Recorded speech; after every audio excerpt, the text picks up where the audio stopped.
انت عارف ان ليفربول بقاله فوق الخمس ست سنين تقريبا بيدخل دوري الابطال بانتظام. انت عارف انه ليفربول تقريبا ما مرش بفتره اسوأ من ديت في تاريخه. اظن انه ارني سلوت بيشهد وبيمضي النهارده على فتره هي الاسوأ في تاريخ ليفربول.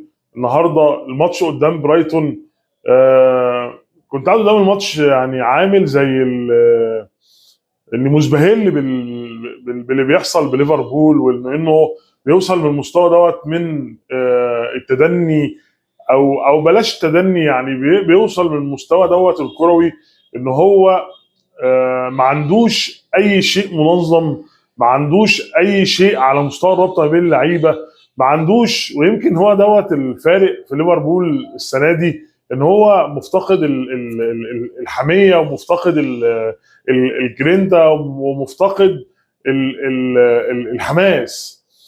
تحس ان هي فرقه تايهه، فرقه ما عندهاش حماس، فرقه مش شايفه ان هي لو وصلت لمركز متقدم في الدوري، سواء في التوب فور او حتى لو دخلت حتى الاوروبا ليج، هل ده هيفرق معاها ولا مش هيفرق؟ تحس ان الفريق بلا دوافع، تحس ان الفريق مش فارق معاه هو هيكسب النهارده هيخسر، هيبقى في التوب فور، هيدخل الاوروبا ليج، هيروح في اي اتجاه، هو مش فارق.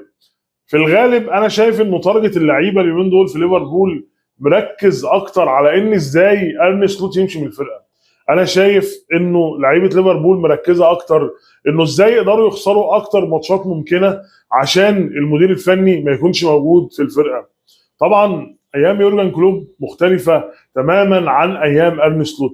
ايام يورجن كلوب لو الفريق متاخر في الدوري في اخر 10 ماتشات، انا اظن ان يورجن كلوب، وده حصل كتير جدا في اكتر من موسم مع يورجن كلوب، لو هو مش في التوب فور، لو هو مش سابق، او هو ما بينافسش على الدوري، وهو مثلا ممكن يكون في مركز خامس مثلا، وهو عنده اخر 5 ماتشات او اخر 10 ماتشات، انا عايز اقول لك ان ال10 ماتشات دول لازم يورجن كلوب بيخرج منهم بمكسب.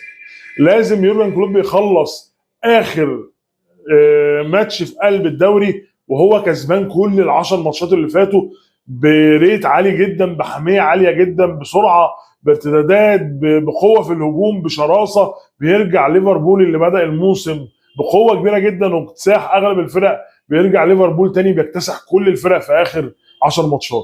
هل انت شايف دوت مع ارني سلوت؟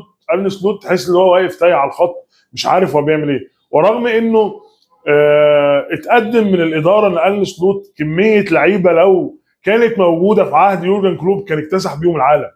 لو اللعيبه امثال فيرتس وامثال تيكيتي وامثال لعيبه كتير